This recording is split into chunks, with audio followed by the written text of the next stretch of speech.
Feynman en un momento dice, ya, si tenemos todas estas propiedades de la física cuántica, ¿qué cosa puede hacer un computador cuántico más rápido que un computador clásico? Entonces, si violan causalidad, yo digo, bueno, pero ¿qué pasa con el cerebro? Y esto ya nos volvemos una parte muy loca. Digo, pero ¿qué pasa? ¿Cómo? Nunca hemos visto este tipo de partículas. Pero, no sé, pues hay gente que de repente te dice cosas que van a pasar en el futuro y que no tienes cómo, o sea, ¿cómo pasa eso? Claro. ¿Cómo eso es posible? Mm. Entonces, y ahí como la conciencia, cómo son esos procesos, qué es el alma. Entonces, ¿cómo relacionamos eso con la física cuántica? Y si todo lo que creemos seguro dejara de serlo, ¿será la computación cuántica la que cambie el juego? Todos están pendientes de la inteligencia artificial, pero pocos están observando la tecnología que puede romper todos los sistemas de seguridad que hoy existen. Con Paulina Assmann nos sentamos a conversar sobre geopolítica, ciberseguridad, computación cuántica y sobre las oportunidades que se pueden abrir para la humanidad. Así que les doy la bienvenida a un nuevo episodio del Garage de Gonzalo, un espacio donde exploraremos la historia y el futuro de los negocios tradicionales, el arte de construir comunidad en Internet y la irrupción de la inteligencia artificial. Pero antes de partir, así como levantamos nuestros proyectos, levantemos juntos a la Teletón. Porque nuestro corazón es el corazón de la Teletón. Este 28 y 29 de noviembre nos unimos otra vez por Chile. Además, hoy mi desafío personal es encontrar una empresa con menos de 67 personas cuyo dueño esté buscando hacer una transición. Así que si conoces a alguien así, te pido que me ayudes a conectar con él. Y recuerden que en arreleo.com estamos construyendo la comunidad de sucesión empresarial más grande de Chile, donde iremos compartiendo y traspasando todos nuestros aprendizajes para que más negocios sigan vivos, generen empleo y continúen con su historia. Por último, si te gusta lo que estamos haciendo, te pido que te suscribas y le des un me gusta a este episodio. Nos vemos en el garage. Paulina, gracias por venir al podcast. Gracias a ti, Gonzalo, por la invitación en este día caluroso. Creo que está fresquito acá, ¿o no? No, Súper bien. no hace tanto calor, ¿no? No, Oye, le vamos a agradecer primero a Pablo Segers por recomendarte. Y de ahí yo valientemente nomás te escribí, te invité y llegaste para acá porque eres de Concepción.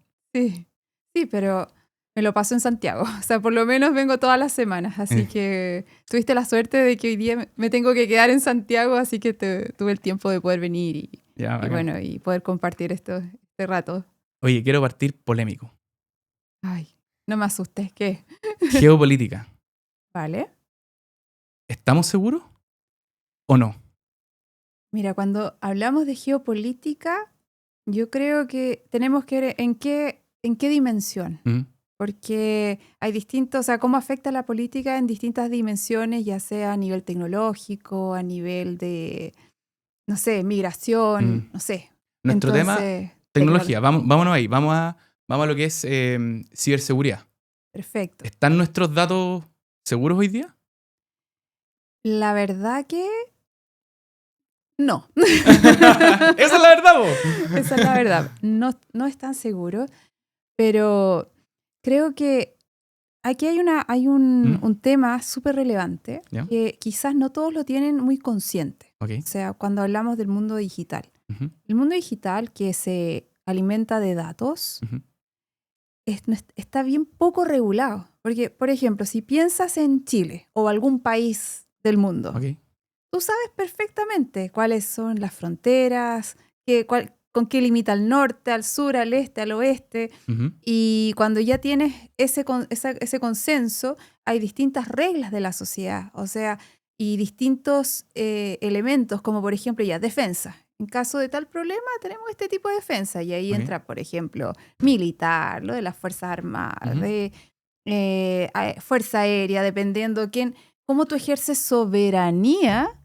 La verdad que es clarísimo cuando hablamos del mundo terrestre, donde vivimos nosotros. Pero cuando vamos al mundo digital, no es muy diferente, o sea, porque igual estamos en un espacio digital donde convivimos. O sea, cuando hablamos de esto meta y el metaverso, la verdad que eso es como colocarle persona a lo que ya realmente somos ahí, que somos datos. Entonces, la pregunta acá, a diferencia del mundo terrestre, ¿quién es el dueño del mundo digital? Te lo pregunto. Me voy a arriesgar. Dale. Los dueños de las carreteras por donde transita la información. Que en este caso podrían ser los data centers.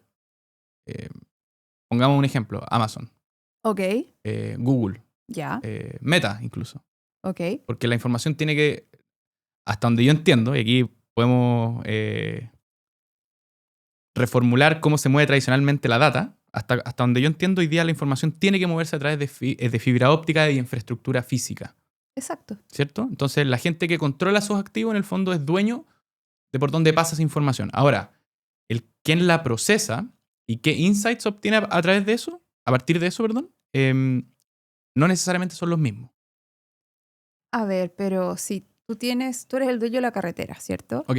Pero de ahí se levantan todas las plataformas. O sea, Sí. independiente, Ujú. tú puedes tener ahí un equipo tocando toda la información, guardándola y tú no te das cuenta. O sea, Claro. Mm. al final, ¿quiénes son los dueños? Claramente. O Lo sea, dije- tú lo lo dije muy- dijiste lo dije súper muy mal. correcto. O sea, fue Google, Amazon, Microsoft, todas estas grandes empresas. Y si tú ves cuánto valen esas empresas, el PIB, si lo comparamos con el Producto Interno Bruto, las tres son mayor que el de Chile. O sea, Claro. Mm.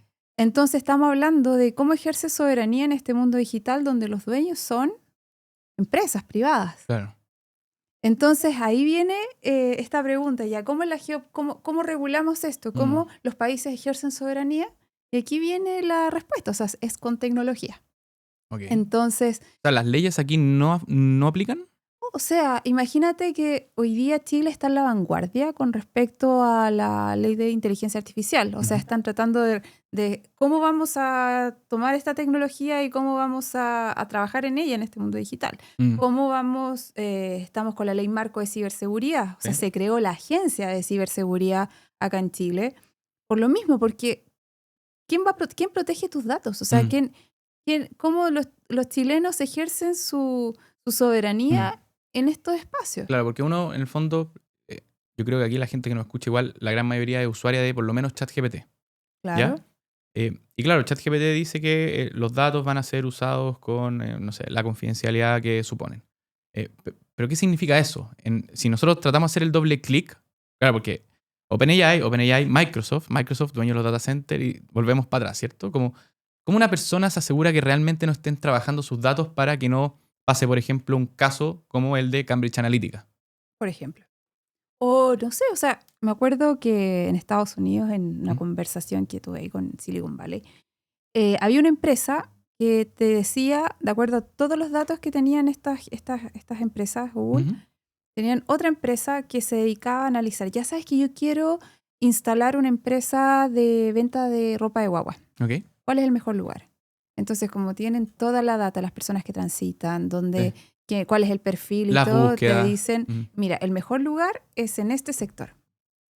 Entonces eso te da un poder tremendo. La información hoy día o sea, le llaman el petróleo o sea, de ahora. La petrodata. Exacto. ¿Ya? Entonces, pero ahí es donde viene lo que es el desarrollo tecnológico. O sea, cómo nosotros ejercemos soberanía es fabricando nuestra propia tecnología. Wow. Y creo que hoy día estamos viviendo una transición tecnológica y muy gatillado por la geopolítica. O sea, tú sabes, desde que el chip comienza a tener estos usos entre la computación, el crear este mundo digital, el que Estados Unidos haya partido esto con Silicon Valley, y después se dieron cuenta que para fabricar mejores chips lo hacían mejor los japoneses, después los japoneses comenzaron a fabricar mejores chips que los gringos, o sea, y ahí empieza un juego así. Me acuerdo que, no sé si era el dueño de Intel o Gordon, era uno de los dueños de estas empresas gigantes, dice, va al Congreso en Estados Unidos en su momento y dice, oye, estamos perdiendo, ¿cómo se llama esto? La capacidad de ser competitivos con los japoneses, porque lo hacen súper bien los chips. Nosotros tenemos muchas pérdidas y además inventaron la radio, entonces con los transistores, y consiguieron hacer valor agregado a esta tecnología. Esto todavía ni siquiera en una época... Esto estamos hablando, no, ni siquiera, o sea, eso es lo que le llaman la guerra a los chips. Entonces esto parte con este desarrollo y ahí ingresa un tercer player que es Corea del Sur, con Samsung y todo esto, en esta revolución tecnológica, pero quien quedó muy fuera en toda esta jugada fueron los chinos. Entonces los chinos hasta el día de hoy tienen problemas al poder tener esta tecnología. O sea, el poder tener acceso a la última generación de chips. Entonces, ¿qué hizo China en este último momento? en las últimas décadas fue invertir muchas nuevas tecnologías. Y, por ejemplo, está el desarrollo de las tecnologías cuánticas. Al 2023, de los 30 billones de dólares, esto es de acuerdo a un artículo en el World Economic Forum, la inversión en el desarrollo de tecnologías cuánticas mundial era de 30 billones de dólares, de los cuales solo China había invertido 15 billones. Entonces imagínate todo con esto de los planes quinquenales, porque antes de Xi Jinping, cuando fue todo esto de los chips, China estaba muy en esto de que las personas tenían que cultivar la tierra, que tenía que ellos todavía estaban en la parte industrial, como sí, o sea, necesitamos automatizar todo, poder exportarle al mundo los productos y los servicios lo más barato posible, pero no estamos en el deep tech. En el deep tech, exactamente. Okay. Entonces, ahí perdió mucho, o sea, muchos de las personas que estaban trabajando en deep tech se fueron para otros países, se fueron para Estados Unidos y bueno. ¿Qué pasa acá con todo esto? O sea, ¿qué es lo que genera todo esto? Que China, con sus planes quinquenales, tan pronto Xi Jinping comienza estos planes para el desarrollo de China, que en los últimos 20 años ha cambiado completamente, los últimos 10 años. O sea, yo la primera vez que fui a China fue como el 2009, por ahí, 2009. Justo después de la subprime. La primera crisis. La primera crisis, 2009 al 2015 cambió completamente. Me acuerdo, 2009 yo hacía bargain en los mercados. Después el 2015 ya era completamente distinto. El 2019 ya era, o sea, era una China completamente distinta. Muy automatizada. O sea, yo pagaba todo con WeChat. 2015. O sea, acá todavía no había ni billeteras electrónicas. O sea, el cambio era demasiado. La diferencia de la China del 2009 hasta ahora ha sido tremendo. Entonces, toda esta inversión que se ha tenido en las tecnologías cuánticas, por ejemplo, hace más de 10 años, y ellos ya lanzaron un satélite que hace comunicación cuántica. Eso es algo que, no sé, a nivel experimental se está haciendo en el resto del mundo. Entonces, China sí tomó un liderazgo en las tecnologías cuánticas, en el cual Estados Unidos, y esto quizás alguien que trabaja en geopolítica y en esta parte de tecnología me va a decir, estás hablándolo así muy simple, cómo ha sido todo, pero en grandes rasgos la verdad es que esa inversión en China en desarrollo de ciencia y tecnología, tanto a nivel de cambio climático, en desarrollo de tecnologías cuánticas, impulsa que Estados Unidos diga, no, pues que yo no me puedo quedar atrás. O sea, si estamos... Ya no sé qué tiene China. Este es como el juego del huevo y la gallina. En el fondo, Estados Unidos iba a la delantera con esto, ¿cierto? IBM, Google, todo en Estados Unidos, ¿cierto? Sí. ¿Qué gatilla? Porque estoy tratando de entender la razón del por qué, ¿cachai? Ya. Venimos de una época en que ya tenemos la infraestructura, tenemos probablemente los algoritmos de Machine Learning, ya estamos procesando mucha información, ¿cierto? ¿Por qué en Estados Unidos dicen, oye, tenemos que ir a la siguiente frontera, que es quantum computing? ¿Y por qué China se asusta y parte con esto? No sé si me explico. No, fue al revés. O sea, China, dado que no tiene el acceso, se dio cuenta que las tecnologías cuánticas que nacen con el chip, o sea, que nacen a principios del siglo XX, cuando se habla de la física cuántica, una de las cosas que pasó y se desarrolló durante este tiempo fue que no solo aprendimos a usar los efectos de la física cuántica. O sea, para los que no están escuchando qué es la física cuántica, es la física que estudia las partículas subatómicas, cómo es la conservación de energía, cómo se desarrolla la física, así desde cómo es la evolución de las cosas a partir del mundo subatómico, que es muy distinto a lo que nosotros observamos en el mundo clásico. Entonces, cuando tenemos una física que de hecho era muy antiintuitivo. O sea, por ejemplo, en un átomo tienes un electrón que salta de una órbita a otra. No es que salta, o sea, tú no ves que el electrón salta de aquí y se mueve a la otra órbita. Solo aparece. Aparece y desaparece. O sea, hasta aquí, de repente está acá. ¿Y qué pasó entre medio? Tú no lo sabes. Y eso es algo completamente un efecto de la física cuántica, mientras que en el mundo clásico es siempre trayectorias. O sea, cuando tú usas las leyes de Newton, Entonces, F, la fuerza es igual a la masa por la aceleración. Eso depende de un tiempo. Entonces, la aceleración en el tiempo, o, no sé, o la velocidad de la distancia partido por el tiempo tiene una cierta distancia en un cierto tiempo y tú puedes determinar qué va a pasar en un instante siguiente. O sea, con la física clásica es determinista por naturaleza. O sea, que es la base de cómo nos ha permitido a nosotros seres humanos proyectar el mundo. Entender, claro, cómo funcionamos en esto que observamos. Claro, que es la realidad. O sea, no, porque la física cuántica también es una realidad. Pero no es observable. ¿Cómo no? Es que yo no puedo observar, por ¿Puedes ejemplo... ver un fotón? Y puedo observar cuando un electrón aparece en otra... Es que eso es lo diferente. O sea, es que se comporta de una manera... No quiere decir que no exista. O sea, ahora, sí podemos entrar en estas discusiones filosóficas. O sea, cuando hablamos de la luna, para la física cuántica no existe hasta que tú lo observas. O sea, yo sé que está la luna ahí, pero No, claro, no me refiero a no observable para nuestro ojo, pero no es que no exista, ¿cachai? Claro. Entonces eso, pero no es... eso es completamente... o sea, no es intuitivo a cómo nosotros lo vemos en la física clásica. Entonces, en un momento nosotros comenzamos lo que le llaman la primera revolución cuántica, que es cuando usamos, entendimos el láser, entendemos cómo funciona los resonadores magnéticos y esto, todo lo que es la computación. Esto es parte de la primera revolución en tecnologías cuánticas. Pero la segunda ahora es que no solo aprendimos a usar sus efectos, sino que también podemos controlarlos. Podemos entender que entrelazamiento que una partícula está entrelazada con otra, y ahí viene como un montón de explicaciones que yo no me gustaría que entrar más en detalle después de cómo usamos estos fenómenos cuánticos. Porque si no ya vamos a hablar como 5 horas. Yo encantado, dale. Pero mira, una de las cosas interesantes acá es que el usar estos principios, por ejemplo, que una partícula puede ser entrelazada por distintas propiedades, ya sea en polarización, en spin, hay distintas propiedades físicas, cantidades físicas.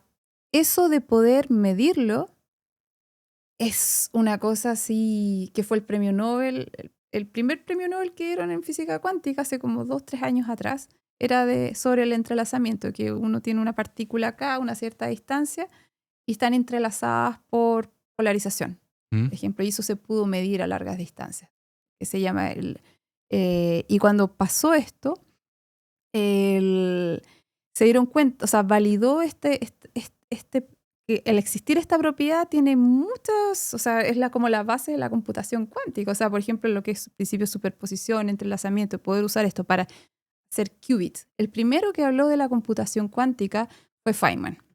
El profesor Richard Feynman. Richard Feynman, sí, que tenía ese libro rojo con el bongo, sale la foto famosa tocando bongo.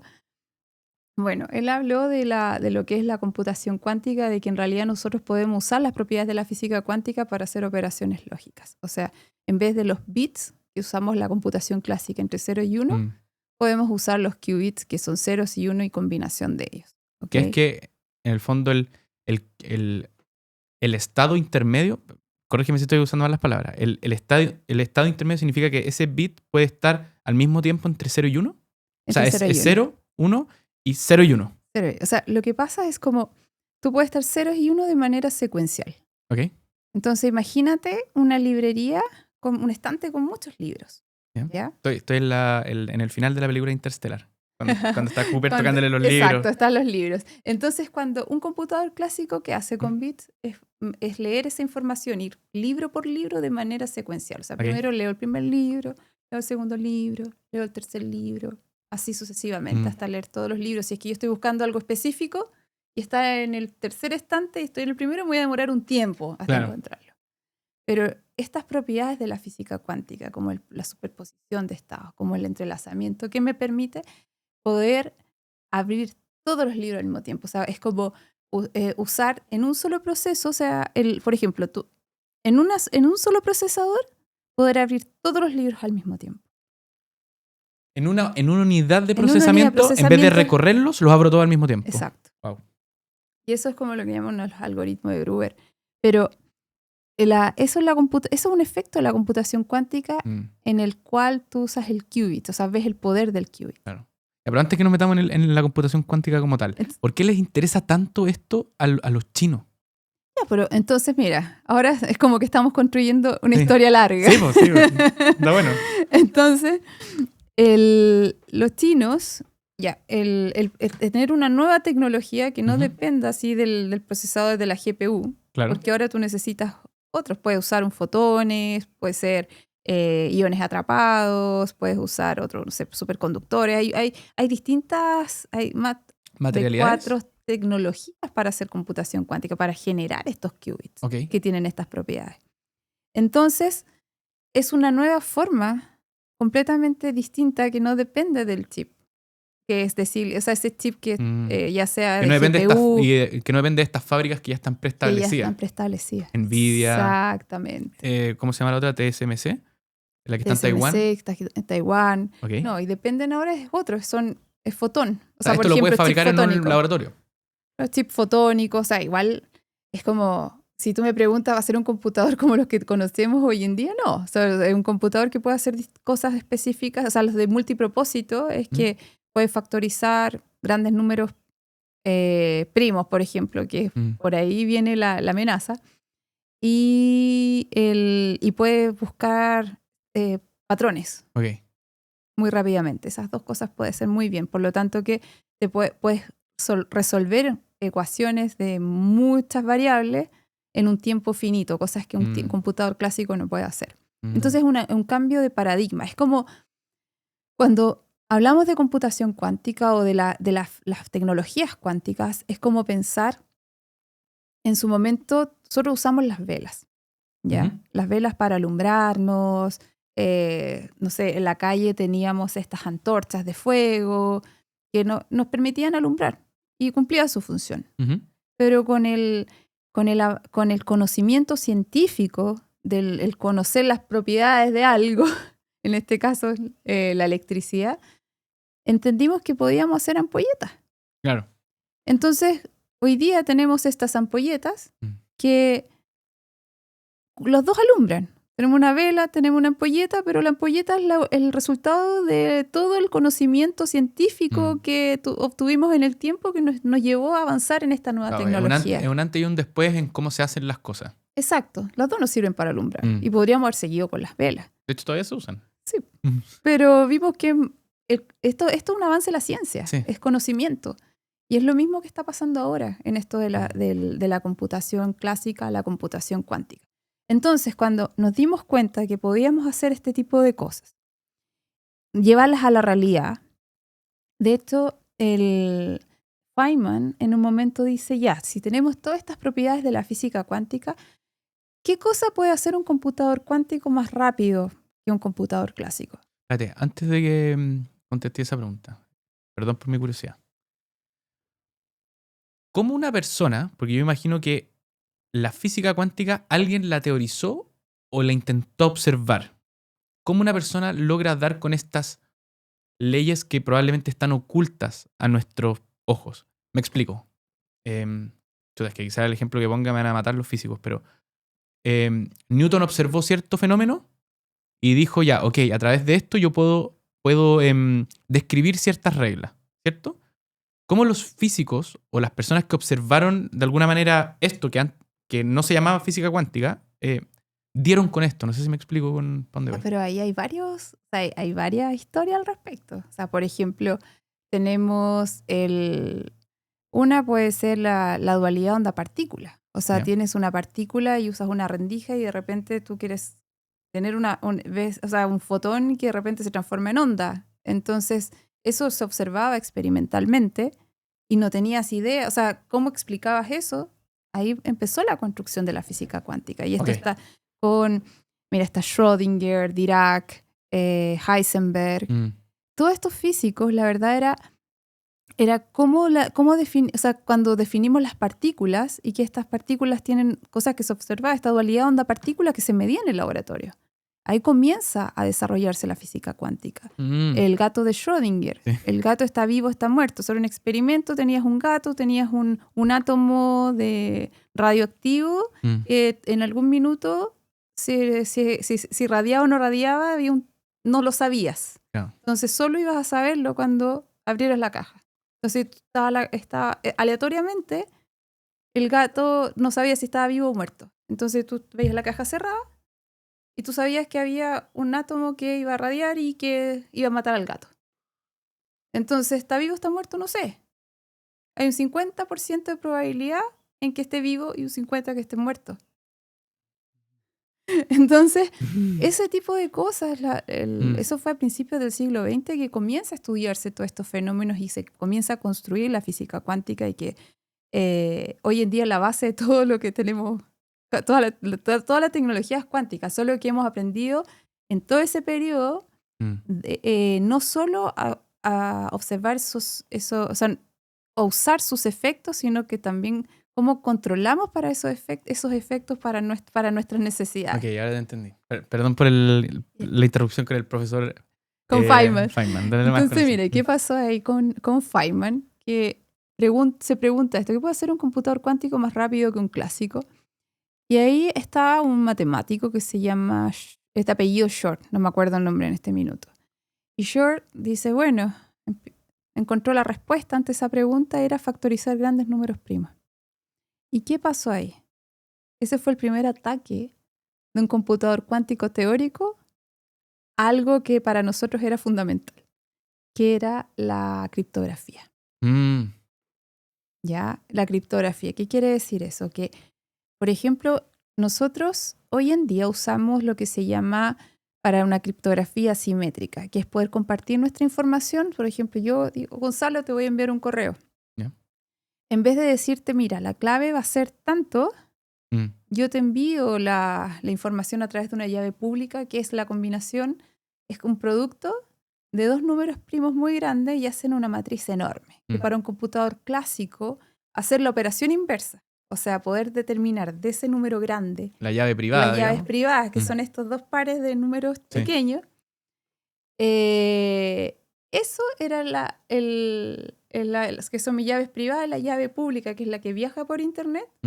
Un computador clásico se demoraba, no sé, la edad del universo.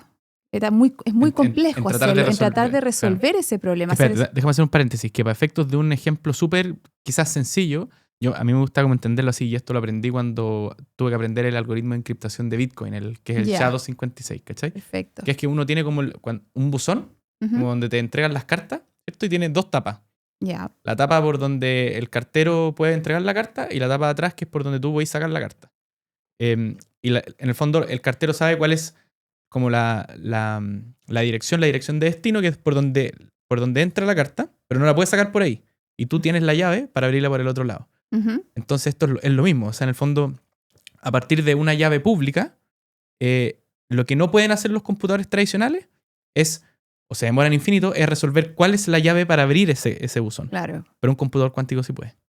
Exactamente, porque el problema aquí se basaba en encontrar cuál eran esos par de números, que era mi llave privada. Y eso lo puede hacer un computador cuántico muy bien. Y eso le llaman el algoritmo de Shor.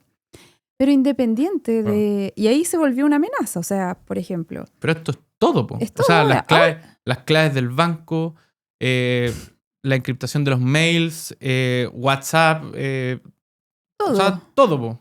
Todo. O sea, ahí esto fue por el 2018, como que se empezó a hablar mucho, porque el computador cuántico antes era teórico. O sea, cuando se hizo el primer ataque teórico, o sea, que esto podría pasar, los computadores cuánticos todavía eran muy difíciles. O sea, no estaba la tecnología. Eran un chipcito, así, un cuadrito. Son chipsitos, y son chiquititos y todo, pero necesita, para poder generar qubits en distintas tecnologías, hay muchos desafíos. O sea, porque hay dos cosas que necesitas para hacer cálculos complejos con un computador cuántico. A ver, mis colegas acá me van a retar porque lo voy a hacer como muy sencillo, pero creo que es importante que se entienda la idea. Los comentarios van a tirar los tomates ahí. Para que se entienda la idea. Mira, más que entrar en el tecnicismo físico, a mí me gusta que las personas puedan entender realmente de qué se trata esto. O sea, y me gusta llevarlo lo más sencillo posible. Okay. Y en ese sentido, cuando hablamos de la computación cuántica, o sea, el cómo para que funcione tú necesitas qubits. Okay. Entonces, muchos qubits. O sea, mientras más qubits tú puedas desarrollar, vas a poder hacer más cálculos. Pero el error en las operaciones lógicas de ese qubit tiene que ser chiquitísimo. Espérate, una pregunta. Y sorry lo ignorante, y aquí sí que me voy a enterar, tómate en los comentarios. Cuando uno desarrolla el computador cuántico, que en este caso es el chip, ¿cierto? ¿Viene con una cantidad de qubits definidos o hay que Los de alguna manera generar. Eso, los va generando, son cadenas de qubits. ¿Pero los tiene que generar el chip o tú los tienes que generar son con procesos de iónico, son procesos. O sea, depende de la tecnología, de fotones, por ejemplo, tienes que generar distintos estados. O sea, es toda una complejidad. Sí. O sea, acá es una tremenda obra de ingeniería. O sea, de poder generar qubits y poder que cuando interactúen puedan hacer algún proceso lógico, que es lo que necesitas para hacer un cálculo. Entonces, para que eso pase, tú necesitas ciertas condiciones, porque mantener la estabilidad en ese proceso es súper importante. Entonces, por ejemplo, tú ves unas máquinas enormes que es para refrigerar, porque necesitas que el ambiente sea muy, muy, muy, muy frío para que se puedan generar estos qubits. Como que se mantengan los estados de la materia. Se mantengan los estados y poder hacer las operaciones. Y eso en ese tiempo, estamos hablando como el 96, todavía estaba lejos. O sea, dice, un computador cuántico, no, en 40 años más, 50 años, porque tiene que haber, no sé, pues si necesitas tanta refrigeración ya es complejo, no es poco práctico, es caro. Entonces tiene todo. Y si tengo un computador que puedo hacer estos GPU mucho más eficientes, sí, usemos eso, claro. Pero el ser humano es explorador y es lo va curioso, a hacer igual. Es curioso. Quiere... Entonces, desde el 2021 hoy en día ha habido un avance en el desarrollo. O sea, hoy día están haciendo entre 100 qubits, 400, hay uno hasta 1000 que va a IBM, hay una hoja de ruta. Para que puedas romper el RCA se necesitan, así se estiman, más de 10 a 100 millones de qubits. O sea, igual están lejos. Pero ¿qué ha pasado? RCA es RCA es el algoritmo de encriptación asimétrico que se utiliza para poder compartir las llaves que nos permiten enviar un mensaje de manera que un tercero no pueda interceptarlo. O sea, para que la gente entienda más o menos esto. La tecnología ya está, están tratando de entender o van en camino. Exacto. ¿Cómo escalarla para llegar a ese punto en que la encriptación la va a lograr romper el computador cuántico a escala? Claro. Pero ahí me gustaría hacer un paréntesis. Dale. Porque hemos estado hablando del computador cuántico como una amenaza. O sea, es como viene a romper lo que es la criptografía. Pero es como que viene a amenazar toda la seguridad de los datos como nosotros la conocemos por la arquitectura que hemos generado actualmente. Claro, o sea, pero el computador cuántico, si tú puedes desarrollar así con multivariables, te permite hacer cálculos en paralelo. ¿Sí? Imagínate de poder desarrollar, o sea, nuevas moléculas, nuevos medicamentos. O sea, imagínate para el cáncer, no sé, no sé si va a pasar. O sea, no digo que el computador cuántico va a resolver la molécula para curar el cáncer, no. Pero sí te puedo decir que se podría hacer algo, podrían ir investigaciones en esa línea. Cómo generar nuevas moléculas para hacer fármacos eficientes ante cierta enfermedad, que para poder calcular eso antes era imposible y ahora con un computador cuántico sí podrías hacerlo. O crear nuevos materiales. Modelos financieros, o sea, poder tener multivariables para resolver cosas.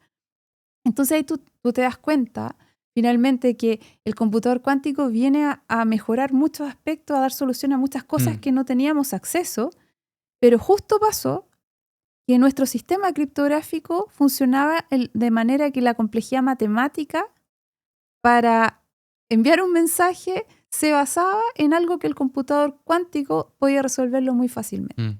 Entonces, ¿qué pasó? El ser humano, desde el 96, que fue este ataque teórico, al 2006, la NIST, que es la agencia que se dedica a estandarizar nuevos algoritmos criptográficos, hizo un llamado a todo el mundo, a todos los centros de investigación, a entregar, o a competir por algoritmos que resisten el ataque a un computador cuántico. Y estos los llamaron los algoritmos PQC, o Post-Quantum Cryptography. Okay. ¿Qué significa eso? Que son algoritmos que no se basan en lo que es la factorización de números primos.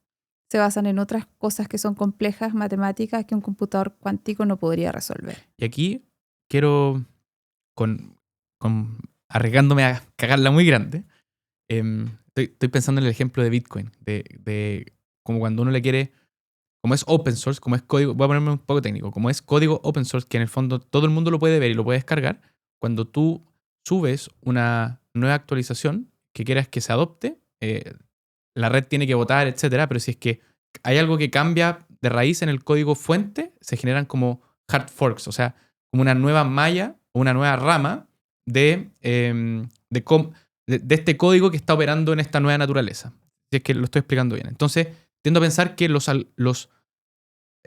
algoritmos van a poder actualizarse a un estándar seguro para operar con computadores cuánticos. O sea, ¿Lo ni dije siquiera, bien? sí, mira, creo que te entendí el comentario. O sea, acá no es que se van a poder actualizar. O sea, la verdad es que hay una hoja de ruta súper clara. Ya. O sea, Estados Unidos, el 2022, Biden promulga esta ley de preparación para el día Q, el día en que los computadores cuánticos puedan romper las llaves criptográficas RSA. Ya. Entonces, y se pone una hoja de ruta súper concreta. Y ahí entra el 2022 porque ya la NIST del 2016, que estaba trabajando en estos algoritmos, Ujú. y estos algoritmos, el año 2024, en agosto, libera los 3 algoritmos que pasaron estas pruebas, que son el FIPS 203, 202, 203, 204, que son para reemplazar RCA, para y las firmas digitales, Ok. que son algoritmos PQC Ujú. y que están estandarizados, han superado todas las pruebas que supuestamente un computador cuántico no podrían romper. Y ahí se habla de un nuevo término que se llama cryptagility o agilidad criptográfica. O sea, es una manera de que las tecnologías hoy en día puedan adoptar estos algoritmos, pero puedan cambiar igual rápidamente. O sea, que no tengas que cambiar tu sistema Claro, claro. cada vez, porque nunca ha sido atacado por un computador cuántico y no sabemos cuáles van a ser los alcances, pero sí, de estos varios años que estuvieron mucha gente trabajando, esos fueron los códigos estandarizados y que hoy en día ya están disponibles. O sea, si tú me dices, hoy en día, el año pasado, yo hablaba de los algoritmos PQC con los generadores cuánticos de números aleatorios, que ahí es donde viene mi negocio. Ya. Porque es como, a ver, para que lo entiendan los que nos están escuchando. No sé, ¿tú tuviste alguna vez un candado de diario de vida? O sea, perdón, un diario de vida. Eso, Acá tenemos o uno. los conociste, los diarios de vida. Ya. Acá tenemos uno que es Había como el diario de uno- vida del podcast. Eso, entonces antes venden unos cuadernitos que venían con un candado. Ya. Correcto. Entonces yo tenía uno cuando chica. Y me acuerdo que ese candado, yo no sé, pues uno escribía sus secretos y todo y se sentía seguro porque tenía un candado hasta que tú te diste cuenta que te hacía bastaba un poquito de fuerza y se abría el candado. Y sabrían tus secretos. Y sabían tus secretos. Entonces, ¿qué pasaba? El mundo digital, las tecnologías que teníamos, podíamos darnos el lujo de tener ese tipo de candado porque la tecnología no era tan buena. Claro. O sea, en realidad la dificultad matemática que teníamos en ese minuto Era suficiente para la capacidad para para la atacarla. capacidad tecnológica que teníamos. Claro. Entonces, ¿qué pasó con esto de la amenaza del computador cuántico? Pasa que, bueno, vamos a tener que asegurar nuestros candados. O sea, vamos a tener que ya no vamos a poder usar ese tipo de diario de vida. Vamos a tener que hacer uno de acero, de, no sé, de algo inviolable. Y es ahí donde se trabajó todo ese tiempo, es asegurar estos candados. Y ahí viene, pero sí, eso de cuando hablé de la criptoagilidad es porque todavía no hemos sido atacados por un computador cuántico. Entonces no sabemos cuáles son los alcances, entonces tenemos que, ese candado va a tener que ser lo suficientemente fuerte. Para que resista esta primera interacción como del mundo real, digamos. Claro. Pero nos dimos cuenta ahora cuando vimos ese candado, ¿qué pasa con la llave, con la cerradura? O sea... Te entiendo. Entonces, y ahí es donde se abre otra nueva capa de ciberseguridad. Porque cuando uno hace esos candados que dependen de algoritmos, todo el mundo sabe, un algoritmo es predecible. O sea, tú das un número inicial y después, cada cierto tiempo, ya empieza a repetirse esos patrones. Entonces, si tú conoces cuál fue la semilla, sabes toda la secuencia completa. Claro. Entonces, aquí es donde aparecen los números aleatorios. Y cuando hablamos de números aleatorios, es como decir, ese número aleatorio va a generar la llave única que tiene que abrir ese candado. Claro. Pero la pregunta es, ¿cómo nos aseguramos que esa llave sea única? Entonces, hasta hoy día, muchos de los sistemas que se usan en el banco, se usan en el sistema, en defensa, sistema financiero, en los hospitales, todos usan algoritmos que se llaman algoritmos pseudoaleatorios. ¿Por qué? Porque el algoritmo no es aleatorio, pero sí lo suficientemente complicado para la tecnología existente. Pero hoy día, con todo esto, pasó a ser una parte importante de la ciberseguridad. Entonces, ahí aparecen los generadores de números aleatorios, pero ahora que vengan de origen cuántico. ¿Por qué? Únicos y verificables. Ya, no. ¿O me estoy adelantando? Te estaba adelantando porque esos eran unos desafíos que habían. Los generadores cuánticos de número aleatorio yo creo que nacen con el gato de Schrödinger, porque va a estar vivo o muerto. 50-50% es aleatorio eso. Es como el primer generador de números aleatorios, con el decaimiento del átomo. Pero, ¿qué pasa? Hoy en día había una empresa que se llama, hace 20 años atrás ya produce números, o sea, hace generadores cuánticos de números aleatorios, o en inglés QRNG, Quantum Random Number Generator. Okay. Entonces, ¿por qué la física cuántica por definición es aleatoria? De hecho, aquí es donde nace la frase de Einstein que dice, Dios no juega los dados con el universo. ¿No se la escuchaste alguna vez o no? Sí. Entonces, porque cuando hablábamos de aleatoriedad, él no pensaba que la naturaleza, o sea, era aleatoria, sino que debía haber un orden oculto que simplemente nosotros no entendíamos.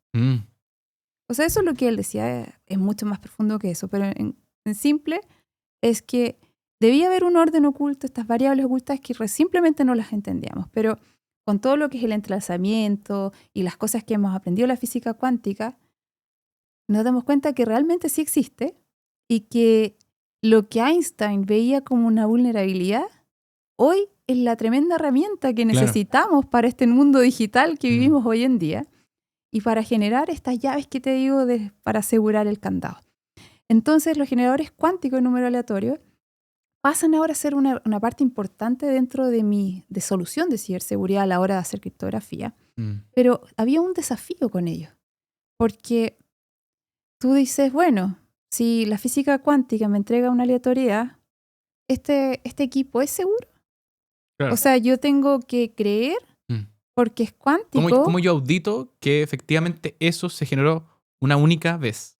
Claro. O sea, ¿cómo yo puedo saber que el número realmente es aleatorio y que viene de una fuente cuántica? O sea, eso era un debe, el debe que tenía tecnológicamente. Y aquí es donde viene lo que nosotros logramos hacer. Gustavo con Marching crearon esta patente de lo que es la generación de números aleatorios. Espérate, Paulina, dame un segundo.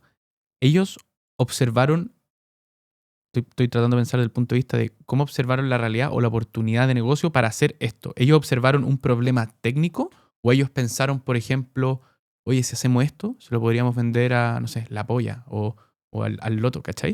Fue súper divertido. Fue súper divertido porque y el Gustavo me va a matar porque voy a contar ya acá más intimidades. Pero, mira, una cosa aquí, statement. Gustavo, mi culpa. Statement. La física y la ciencia en sí es colaborativa. O sea, acá viene un conocimiento de muchos años, de información cuántica y todo eso. De acuerdo. ¿Ok? Entonces Gustavo Moreira Lima, pero él es brasileño, entonces Gustavo Lima, pero cuando llegó a Chile, él fue el que armó los laboratorios de física cuántica en la Universidad de Concepción. El que hizo las primeras publicaciones topísimas en cuántica fue cuando llega Gustavo acá a la universidad. Hizo una apuesta a una universidad. Ahí está. También me gustaría nombrar a Carlos Saavedra, que fue el que tenía esta visión de que la física cuántica no solo es teórica, o sea, podríamos también hacer experimentos con ella. ¿Son todos físicos? ¿En la empresa, los fundadores? Sí. Sí. Ya, cachado. Sí, pero Carlos Saavedra no es fundador, pero él que fue mi tutor. No, mira qué divertido. Él fue mi tutor en física, porque yo participaba en las Olimpiadas de Física, o sea, conozco a Carlos hace muchos años. Y él siempre tuvo eso de hacer experimentos, o sea, poder armar un grupo en la universidad que se pudiese hacer experimentos de física cuántica, de óptica cuántica, y él siempre tuvo eso en la cabeza. Entonces, ahí en las colaboraciones, me acuerdo, me contó el otro día Carlos que estaba en una historia que estaban en Trieste y estaba Sebastião de Padua. Él estaba haciendo su postdoc, creo que en Viena o ahí en alguna parte en Austria. Entonces se juntaron a una reunión en Trieste y dijeron, bueno, nosotros tenemos que llevar esto de la física cuántica experimental a Latinoamérica. Sebastião, que era un profesor en la Universidad Federal de Minas Gerais, en Brasil. Carlos iba a llegar de profesor a la Universidad de Concepción. Entonces ellos tenían eso de llevar experimentos en las universidades, llevar lo que es el desarrollo de la cuántica experimental a Latinoamérica. Carlos consigue avanzar en esa idea, Sebastião también. Bueno, y Sebastião tenía un estudiante brillante, que es Gustavo. Y bueno, la cosa es que Gustavo vino a Concepción. Yo me acuerdo que yo estaba haciendo un laboratorio de óptica cuántica y no había como un experto. Tenía compañeros que, bueno, hacían la caracterización del beam splitter, cosas así. Yo estaba en mi último año de física, de pregrado, y el laboratorio, o sea, como que era una fomedad porque no había como alguien experto en eso. Pues bueno, hasta que llegó Gustavo, me acuerdo, vino por un mes a Chile y armó un experimento y fue la primera vez que vi fotones gemelos, vi entrelazamiento, vi un montón de cosas. Tú dijiste, ¿qué es esto? Así como... Sí, no, ahí fue muy entretenido, muy entretenido. Bueno, Gustavo estaba terminando su doctorado, pues se fue a Europa. Bueno, en fin, se fue a Europa, volvió, empezó armó estos laboratorios después se ganó todos los fondos y trajo un montón de gente, se armó un equipo bien bueno en Concepción, unos laboratorios, la infraestructura que se tiene en Concepción, en la universidad, o sea, los que quieran estudiar cuántica, óptica cuántica, eso es allá. Es allá.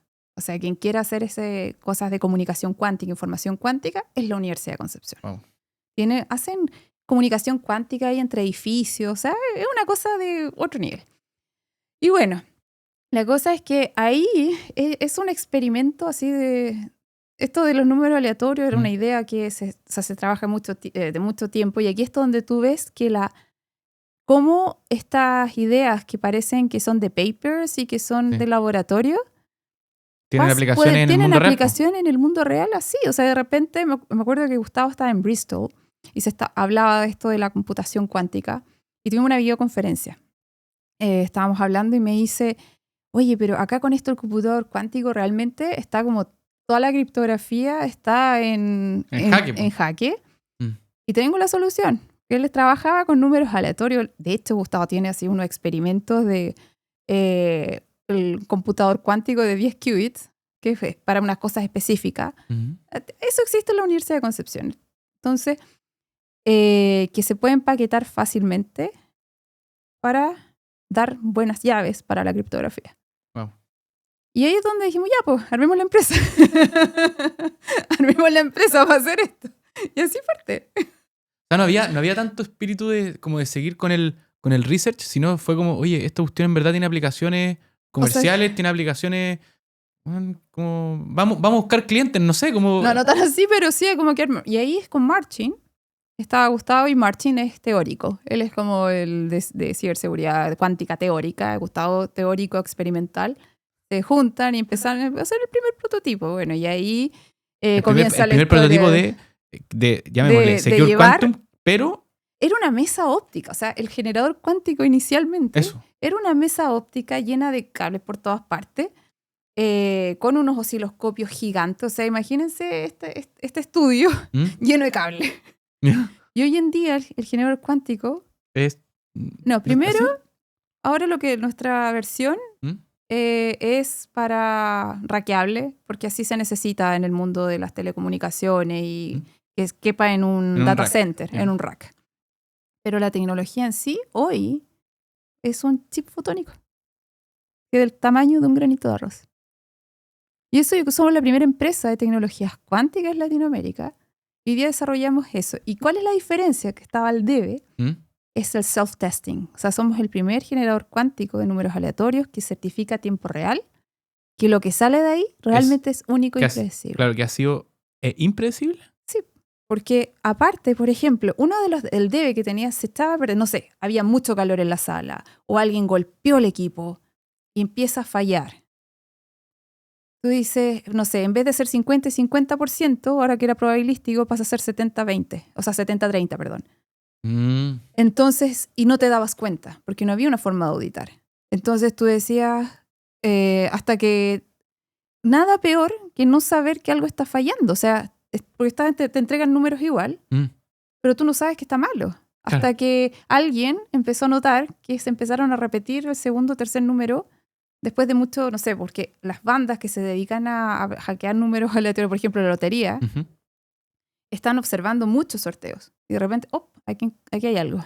¿Pero qué observan? ¿Patrones? Patrones. Entonces de repente dices, bueno, pero si es cuántico el generador de número aleatorio, entonces no voy a tener ese problema porque siempre es aleatorio, pero pasan esas cosas. Entonces nada peor que no saber que algo está fallando. Claro. Y eso es lo que solucionamos nosotros. ¿Y cómo se dieron cuenta de que, por ejemplo, llevémosle un caso así como más del mundo comercial, digamos, que la lotería o me corregís? Pero adivina quién fue nuestro primer cliente. Te apuesto hace un par de años, hace como 3, 4 años. Te apuesto que fue como la lotería o algo así. La Lotería de Concepción. ¿Pero cómo? Fue nuestro primer cliente. Ellos usaban generadores cuánticos. Entonces entendieron muy bien lo que ya los usaban, pero no tenían este upgrade extra de decir, lo podemos auditar. Exacto. Y es impredecible. Claro, o sea, ya entendían la tecnología. Ya entendían tecnología. Dijeron, ellos usaban, la Lotería de Concepción es tremendamente moderna. O sea, y por eso cuando nos conocieron, dijeron, wow, excelente. Entonces, eso es lo que necesitamos auditar nosotros. Entonces les solucionamos un problema. Entonces ellos quedan con la tranquilidad, cada sorteo es que realmente es aleatorio. Y ya la lotería lleva 3, 4 años usándonos. O sea, hace mucho rato. O sea, prácticamente se podría decir que hoy día la Lotería de Concepción es inhackeable. Del punto de vista de su generación de números aleatorios para el cartón, digamos, que se sortea. De hecho, para su centenario, mostraron su tómbola cuántica. Ahí estábamos nosotros. No, fue buenísimo. Y hoy en día tenemos otro cliente en Argentina que pasó de los bolilleros a Secure Quantum. Porque ahora nosotros podemos entregar como esa auditabilidad del sistema. Hay un valor que nace de la información cuántica que se llama Quantum Fidelity. Y tiene que ver cómo tú calculas la entropía. Muchos de los equipos de cuánticos, o sea, para poder generar números aleatorios, tú pasas por una extracción de números. O sea, tú vas generando, no sé, pues bits con ceros y uno por cada detección que haces de un fotón. Entonces, luego que tú haces esa extracción, tú necesitas saber cuál es el valor mínimo de entropía.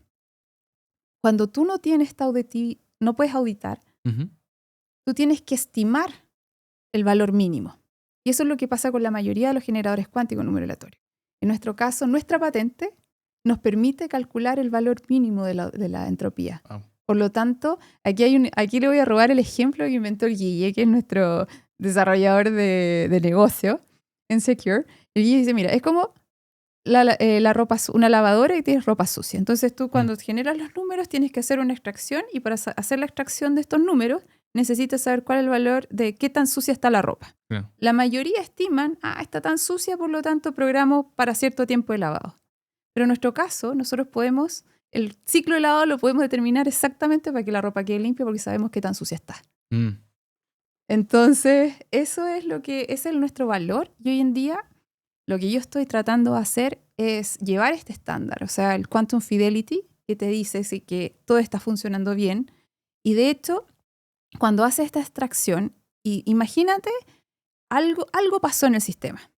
Entonces, nuestro equipo lo que hace es, entonces el valor de entropía mínima es tanto, entonces puedo cortar más números y todo lo que sale ahí, en vez de usar, no sé, te podía entregar 3 megabits, te va a entregar 1 megabit. Pero lo que sale es seguro es exactamente porque puedes sacar toda la basura. Entonces, eso no existía. Y eso es lo que yo estoy tratando hoy en día de llevar a un estándar. Porque con todo esto que hablamos de las capacidades, no sabemos cuáles van a ser finalmente las capacidades del computador cuántico o qué tecnologías van a venir. Entonces, el hecho de que tú puedas tener un equipo que puedas auditar cuando te genera la llave y que te pueda decir que pasa algo, ver el sistema del equipo, si alguien está intentando, no sé, manipular los detectores, por ejemplo. Porque tú depende cómo tú usas los detectores, porque ya un fotón, ¿qué camino va a tomar? ¿El izquierdo o el derecho? No sé, 50% de probabilidad. ¡Pac! Lo detectó acá. Claro. Ahí dice 0, 1, 0 y 1. Y así empieza a generar los bits. Entonces yo puedo decir, tomo control de tu generador y digo, ya, le voy a decir a este detector que haga clic acá, y tú empiezas a generar los ceros y unos.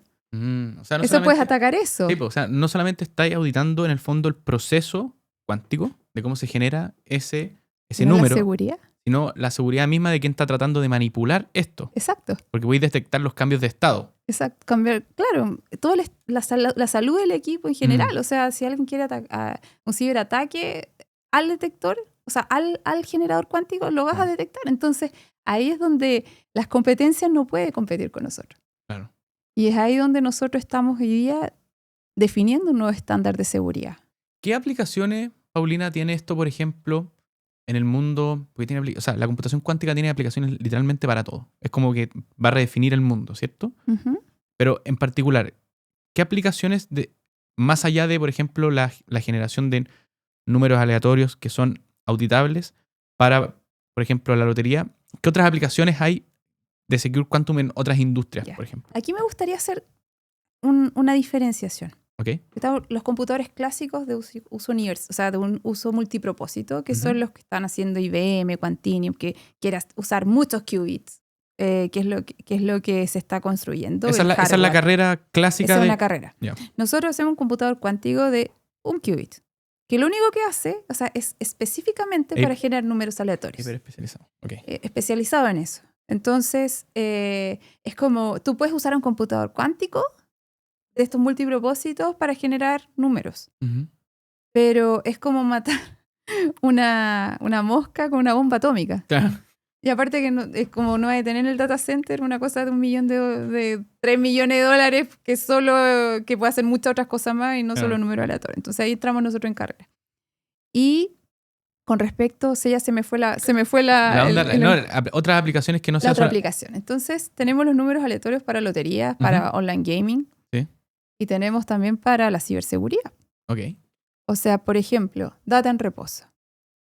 Hoy en día, no sé, las bases de datos, donde imagínate el banco o las aseguradoras que tienen todos los datos personales. Hoy día está la ley marco de ciberseguridad donde te roban un dato y vas a tener que pagar las penas del infierno.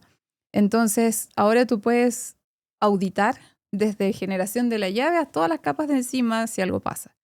Y nosotros hemos estado trabajando en alianzas con distintas empresas, por ejemplo, Thales, Palo Alto, Fortinet, Red Hat, que nos permite integrarnos a sus soluciones. Entonces ellos generan criptografía, nosotros le entregamos la semilla, esa llave única e impredecible. Entonces fortalecemos la ciberseguridad de los distintos firewalls. Claro, no es como que le redefinen el software y el hardware que ellos ya tienen, sino que les dan este upgrade que es inviolable. Exacto. Entonces fortalecemos los sistemas de seguridad de hoy en día en distintos casos de uso. O sea, por ejemplo, estamos trabajando con el mundo financiero también en autenticación. Sí. O sea, cómo le entregamos la huella digital ahí que la persona que está usando, que dice que es más allá de la biometría, que también son otras tecnologías. Pero cada uno de esos pasos que uno tiene que, por ejemplo, que se usan para autenticar o que uno tiene que meter contraseñas, cada uno de esos pasos probablemente va a requerir que haya una llave por detrás que... Exacto, todo necesita, es como bien transversal. Sí. Entonces, y ahí nosotros hacemos los hardware, o sea, nosotros somos manufactureros, tenemos el hardware, hacemos los circuitos, todo lo hacemos nosotros, pero también entregamos servicios cloud. Entonces tenemos un data center tier 4, ¿eso qué quiere decir tier 4? En que puede ser un cataclismo, cae un meteorito y eso no debería tener ningún problema. Son esos data centers que están como en la Antártica, ¿sí? En alguna parte que son como clasificados. Seguro. Y bueno, me acuerdo que cuando fue el apagón aquí en febrero, lo primero que hice me conecté al generador y estaba funcionando todo nuestro servicio cloud. Y bueno, la idea es poder fortalecer también, mucha gente trabaja en la nube, no quiere tener el hardware. Bueno, ahí estamos en ambos frentes. Pero aquí el mensaje es cómo la tecnología ha avanzado, cómo se han abierto nuevos flancos por el solo hecho de avance tecnológico. O sea, antes, oye, si tú le preguntas a un CISO de los números aleatorios, no tenía ni idea. O sea, era como, ¿por qué me preguntan esto? Pero es que ahora se volvió relevante. Claro. Que antes no era relevante, usaba un generador pseudo aleatorio y era suficiente, porque no había una tecnología que pudiese violar eso, que pudiese vulnerar esto. Pero hoy en día, sí. O sea, estamos hablando de inteligencia artificial. Inteligencia artificial busca patrones. Entonces tú puedes enseñar a un modelo a buscar patrones y bueno, y ahí está la vulnerabilidad. No basta el computador cuántico. Entonces ahí es donde ha avanzado la tecnología de manera tal, desde el momento, o sea, de poder hacer más cosas, pero también con nuevas vulnerabilidades. Y aquí está esta otra tecnología que también viene, es como la enfermedad y también la medicina. Sí, que vienen más o menos cerca. Oye, tengo una pregunta acerca de Francisco Silva. Francisco. Ay, me encanta. Que esta me pidió Eduardo que te la preguntara. ¿Ya? ¿Por qué Francisco a su edad decide que esto es el futuro y le brillan los ojos y quiere ser parte de Secure Quantum? O sea, no es que quiere ser parte, es parte de Secure. No, sí. Mira, pasa lo siguiente.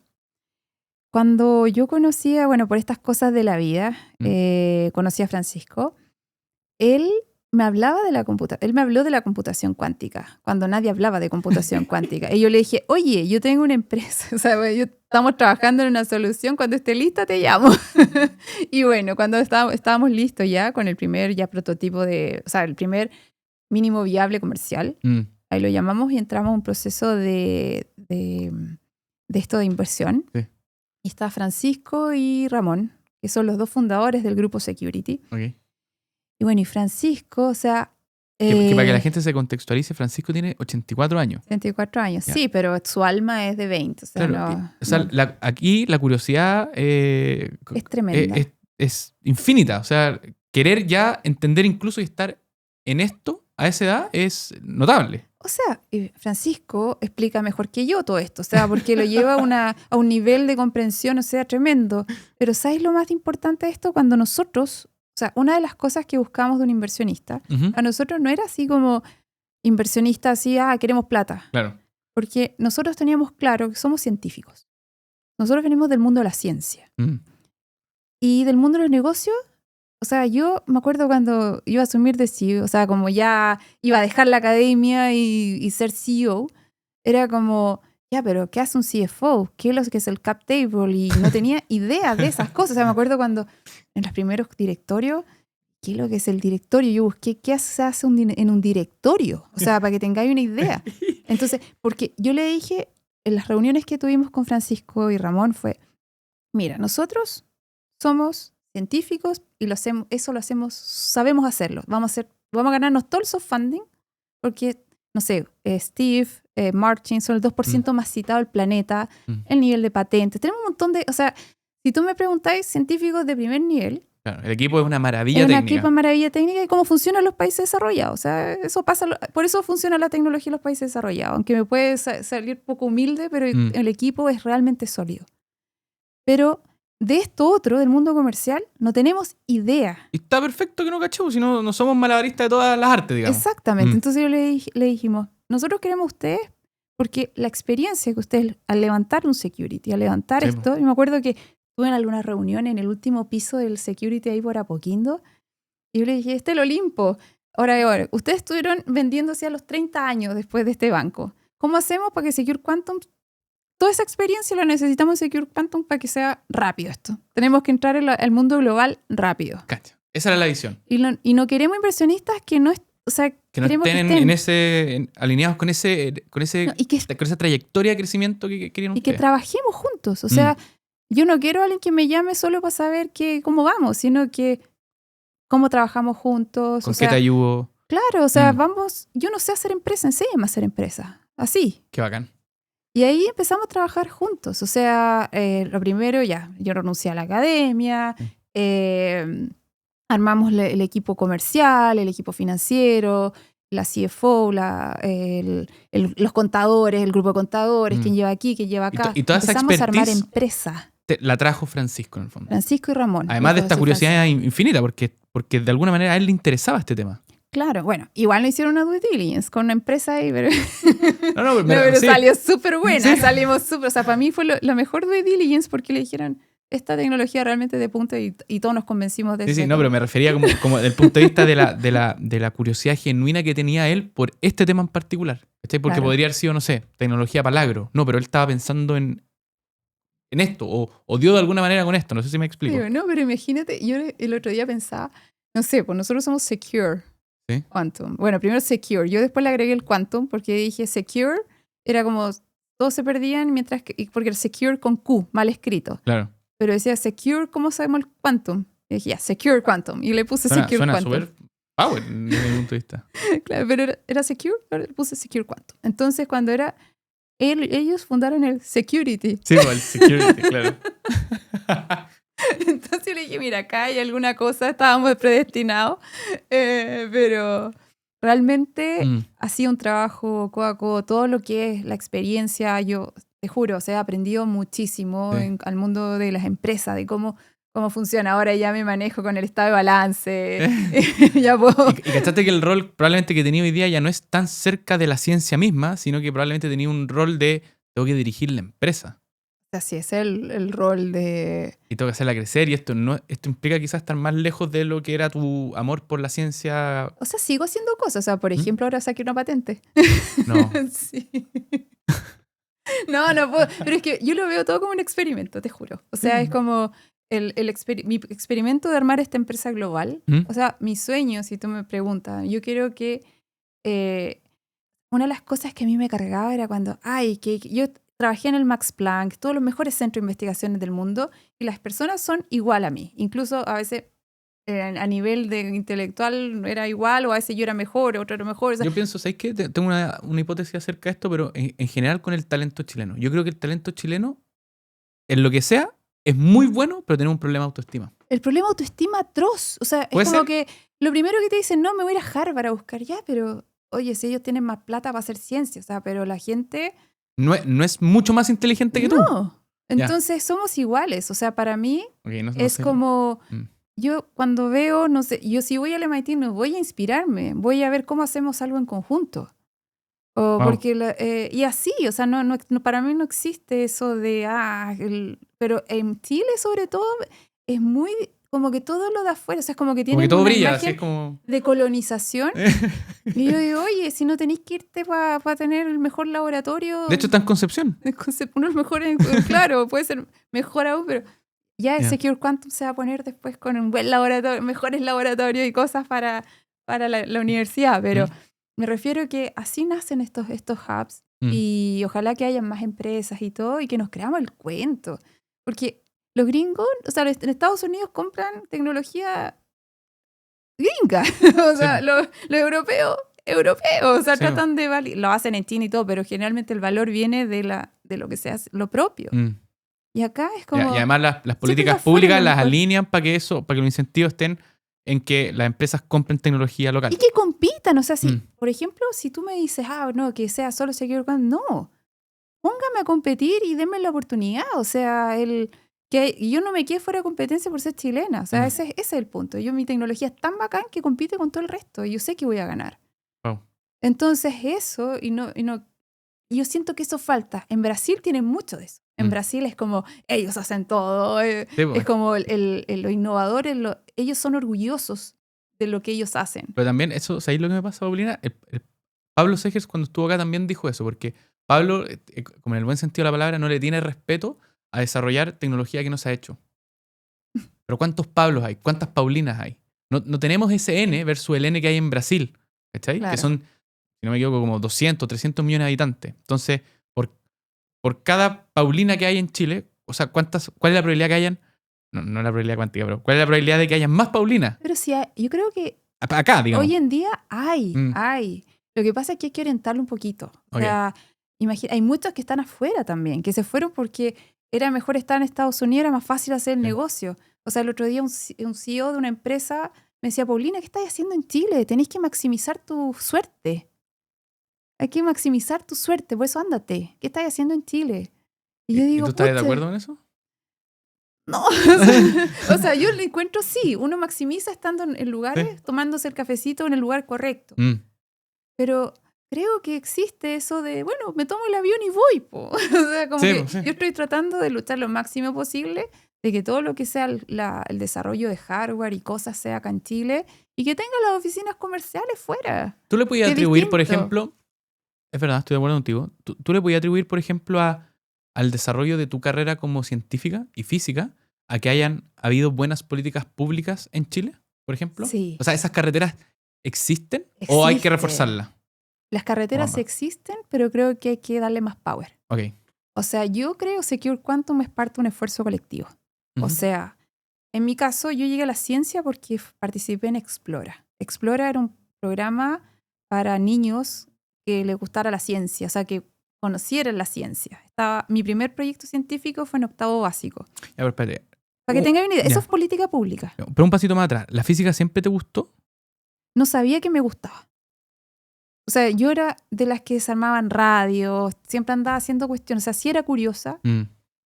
Sí andaba, siempre ¡ay, Paulina! ¡Ay, Paulina! Ya, listo. Sí. Ya. Ese era el sentimiento de mi mamá. ¿Ya? Pero el punto es que ya tenía esa curiosidad. ¿Sí? Bueno, mis papás me apoyaron siempre en todo esto. No sé, armé satélites para la NASA cuando estaba en segundo medio, determiné el periodo de rotación de un asteroide, me fui al Observatorio del Norte con un programa Explora también, y ese era el premio. No sé, yo estoy en un colegio subvencionado, cero infraestructura, o sea, mis papás no había ningún científico y fui la primera doctora y súper joven, a los 26 ya estaba doctorada. Entonces, ¿doctora en física? En física. Entonces, fue todo porque yo mi primer paper lo terminé cuando estaba entre cuarto medio y mi primero en la universidad. Pero eso no es normal, po. No, o sea, porque yo sabía muy bien lo que quería. O sea, gracias a toda esta política pública, yo sabía muy bien lo que quería hacer y me arrimé a las personas que podían hacer que estas cosas acontecieran. Okay. Y luego, Fondesit, inserción a la academia. O sea, Gustavo llegó a Chile porque había plata para hacer investigación. Gustavo dice, para comprar un detector en Brasil era una burocracia, o sea, era un mes. Acá en Chile tenía el proyecto, lo tenía a la semana. Pero es importante destinarle un porcentaje mayor, relevante del PIB, o sea, o el presupuesto a innovación y desarrollo. Y se está haciendo, o sea, imagínate, ya están estos, hoy se ganaron anillos, institutos milenio, todas esas políticas públicas, o sea, Secure Quantum, el resultado de todos los proyectos de investigación existentes que se ha hecho por política pública a nivel de research. Okay. Como empresas privadas, porque tuvimos la primera, la pre-seed fue Serpel, la segunda seed Francisco Ramón, o sea, hay un Corfo entre medio chiquitito y ahora tuvimos un Corfo de alta tecnología, que es el desarrollo del chip. Pero igual hay, o sea, como que hay... Existe. Quizás no es suficiente, pero... O sea, y hay plata. O sea, yo digo, Corfo y la NIT tienen harta plata. Ahora, ¿qué pasa? Que hay más gente, no había tanta gente, ahora hay más capital humano en Chile. Y eso se ha puesto más competitivo. O sea, quedaron fuera proyectos muy buenos en lo que eran los institutos, por ejemplo, Milenio. Entonces, están pasando cosas. Y eso no debería pasar porque son proyectos que probablemente tienen buenos fundamentos científicos, pero no logran ver la luz porque falta el financiamiento. Falta financiamiento. Yo creo que ahí falta una buena articulación. Y yo creo que las bases están hechas en Chile. O sea, Secure Quantum es producto de 20 años de investigación en óptica e información cuántica y se crea la empresa. La pregunta que ahora, el desafío que tienen las políticas públicas hoy en día es cómo aceleran los procesos y cómo hacen retener estas empresas en Chile. Wow. Yo creo que ese es el desafío del escalamiento. La retención es importante porque efectivamente si un científico que ya se está transformando en científico empresario dice, oye, me tengo que ir a maximizar la suerte de Estados tengo que ir Unidos. a Sand Hill Road, ahí donde están todos los VCs de Estados Unidos, porque ahí es donde voy a tener el cheque de 5, 10, 20 millones de dólares. Y con esto va a funcionar la empresa. Claro, el problema ya no es generar la propiedad intelectual, sino es que se retenga acá y que genere el efecto que está generando Secure Quantum hoy día en Chile. O sea, que tiene clientes chilenos, impacto acá y que quiere escalar al mundo. Exacto, que escala el mundo y no que... O sea, me pasó cuando ganamos la startup del año por el Mercurio. El premio fue irse a Suiza. ¿ya? Y en Suiza me ofrecieron en un parque de tecnología, mira, vénganse para acá, les ayudamos con todas las visas, con todas las cosas. Familia, con el todo para acá. Por 1 año y medio, gratis oficina, pero ahí es made in Suiza. Toda la cosa es made in Suiza. Sí. Entonces, digo, bueno, y voy a empezar a contratar gente, no va a haber chilenos. O sea, claro, científicos de ahí de... O sea, voy a tener todo mi ecosistema, voy a desarrollar. Y yo le dije, no, pero es que yo quiero hacer eso en Chile. Se lo dije a la persona, le dije, yo quiero hacerlo en Chile. Y me dijo, pero es que para hacer eso tú necesitas plata y eso no hay en tu país. Entonces, fórrate acá. Así, haz la plata acá y después vuelves a Chile y ahí desarrollas tu país. Digo, pero ¿cómo? O sea, yo salí tan bajoneada. O sea, yo me acuerdo que miraba al Guille, andábamos los dos en eso. El Guille así como, yo te juro, tengo ganas de llorar. ¿Por qué todo te obliga a irte? Así como con rabia, así como... No sé. Y me encontré, justo iba a ver al embajador de Chile en Suiza en ese minuto, que es Frank Tressler. Y llegué a la oficina de Frank, el embajador, y le digo, ¿sabes lo que me duele? Que tienen razón. porque en realidad uno como que toma la vida difícil. O sea, porque claro, acá está la plata, acá está todo, es más fácil. Pero ¿sabéis qué? Vamos a ver, o sea, hasta que la empresa o sea, los inversionistas me matan, o sea, Francisco que no me fui porque, o sea, por eso y se murió la empresa, o sea, no, eso no va a pasar, pero sí estoy tratando de, o sea, mi sueño es de poder tener mi edificio ahí en Concepción. Secure Quantum y que los niños vean, aquí quiero estar yo, porque eso va a generar un cambio. Y que ya se ha visto que se ha generado con otras empresas. Es que cuando lo vean, el problema de la autoestima de nuevo, van a creer que es posible. Es posible, pero ya ha sido posible. Por ejemplo, estos tipos del corner shop. Sí, pues, tal cual. ¿Cuántas generaciones de desarrolladores que ya ahora tienen sus propias empresas? O sea, ¿por qué hablamos de inteligencia artificial y lo que está pasando, estas empresas que están haciendo cosas? Es porque hubo un caso exitoso, de ahí salieron sus trabajadores y ahí armaron otra empresa. NotCo pasó lo mismo. El otro día estaba en un evento de Startup Ciencia, parece fue. Y me encuentro con una empresa que me dijo, no, nosotros trabajamos en NotCo y ahora formamos nuestra propia empresa. Claro. Entonces lo mismo va a pasar. Ese mismo capital humano, como ya está como en la frontera del conocimiento y está viendo que las cosas son posibles, ahora ellos quieren tomar su oportunidad. Exacto, y eso desarrolla un país. Sí, po. Y con eso podemos construir hospitales.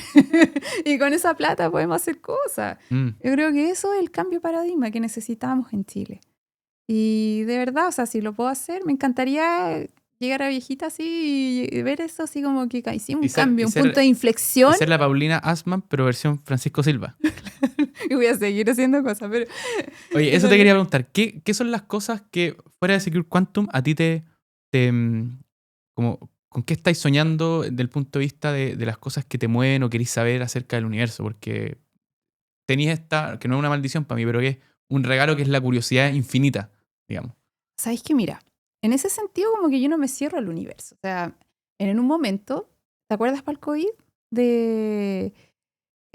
Salió una noticia de que en Holanda determinaban el COVID con 1 semana de anticipación el contagio por las aguas residuales. Ok. Aquí yo hice mi servicio país, ¿ah? No fui al regimiento, no estuve en eso, pero fui Ceremi de ciencia. Ok.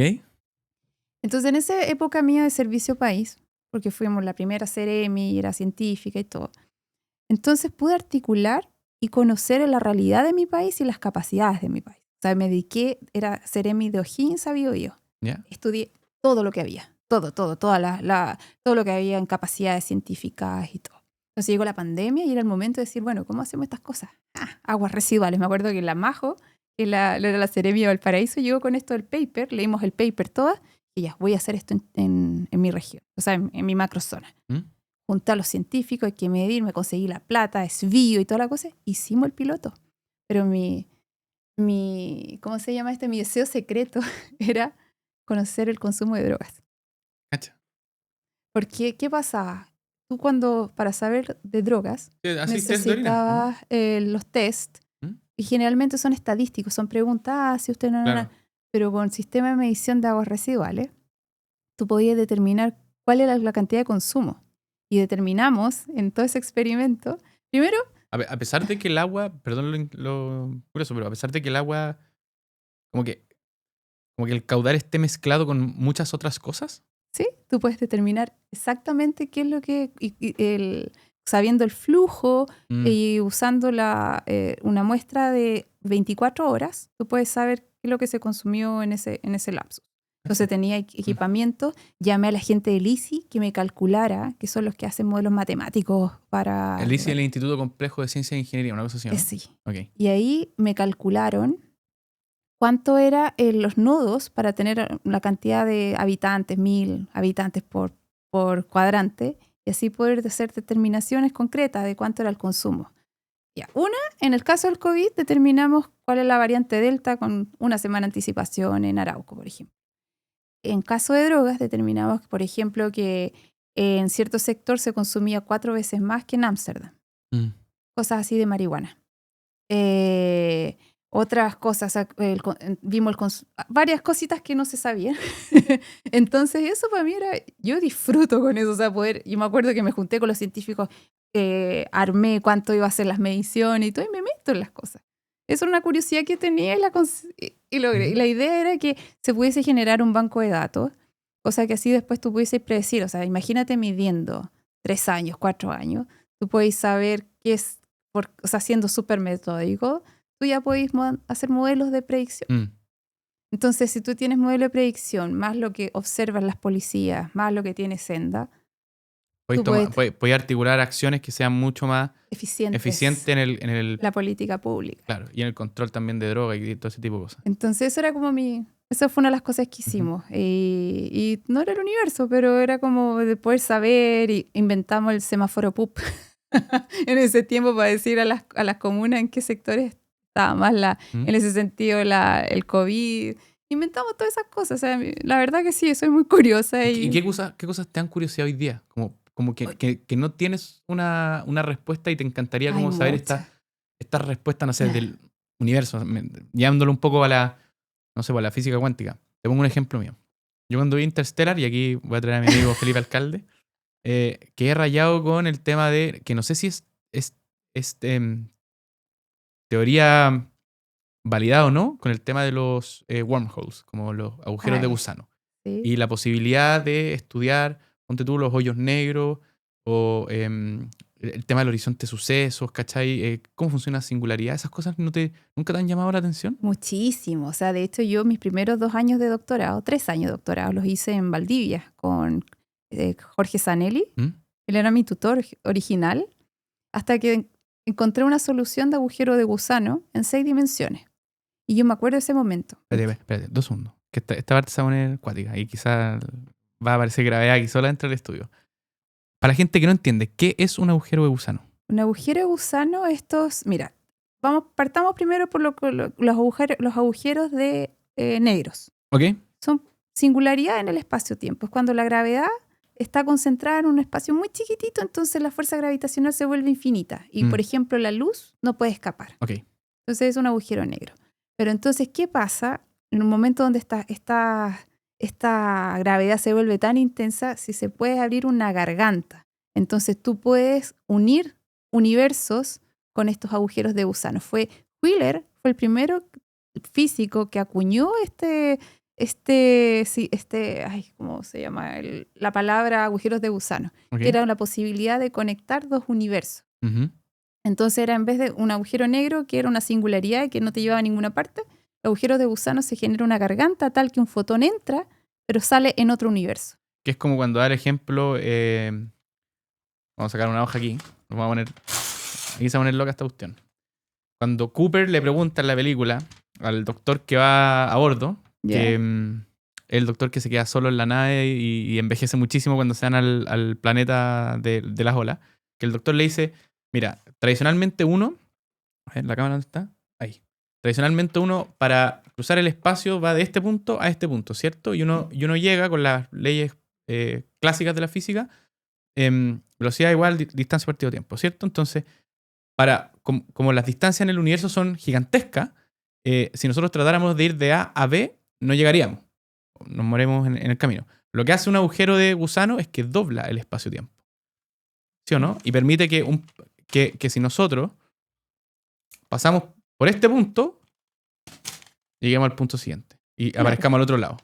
Y realmente cuando tú sales por el otro lado y miras como hacia atrás, el espacio se ve como en su dimensión natural. Sí, por eso tienes que generar la garganta. Sí. Claro. Pero en el fondo, no es un hoyo negro, es... No, es un puente entre un punto de un espacio y otro. ¿Cómo se genera este puente? ¿Quién lo hace? No tenemos esa respuesta.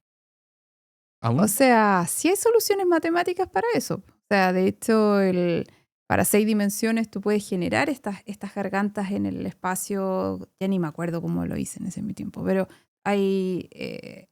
o sea, tú puedes calcular, esas son soluciones matemáticas. Ahora, que se pueda observar, y eso fue mi problema, porque tú para probar que este agujero de gusano existe, tienes que enviar un fotón de ese sector, de un lugar a otro, Claro. sin que pase nada con el fotón.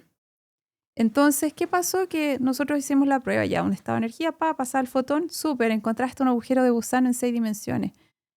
Y yo dije, ya, pero ¿cómo lo demuestro? ¿Cómo puedo saber ¿Pero que ese eso experimento lo existe? hiciste de verdad? Sí, pues, o sea, matemáticamente sí.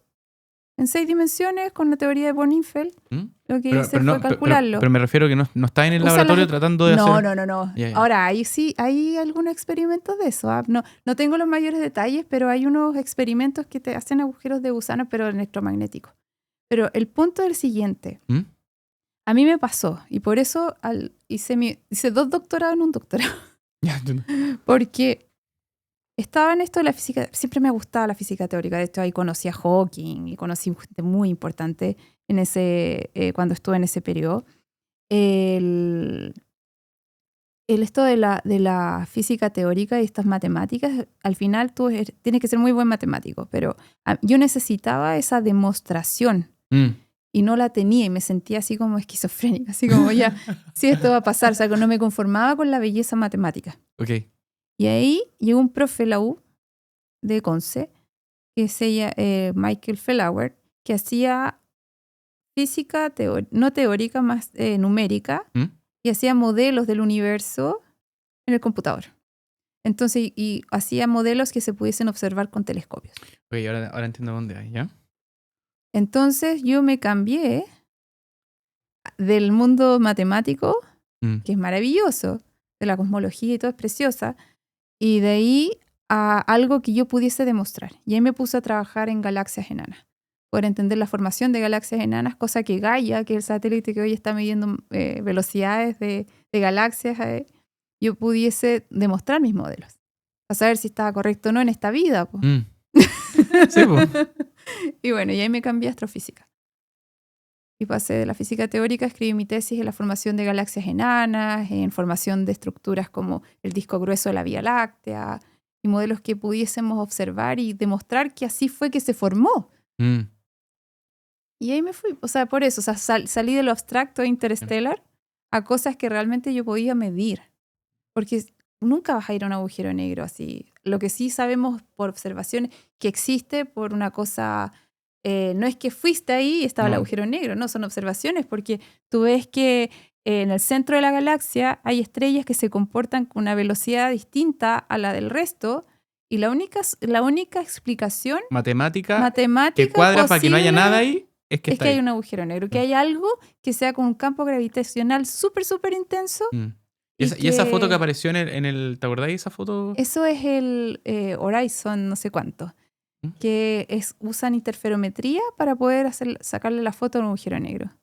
Sí. O sea, ahí es como una prueba de que sí, los agujeros negros... Que en el fondo el horizonte de suceso es como la parte naranja, ¿te acordás? Como de la foto. El horizonte de eventos, o sea, esa es la parte que se ilumina, la verdad. Porque el horizonte de eventos lo que hace es como el límite matemático en el cual la luz no puede escapar. Claro. Una vez entra el agujero negro, su futuro es la singularidad.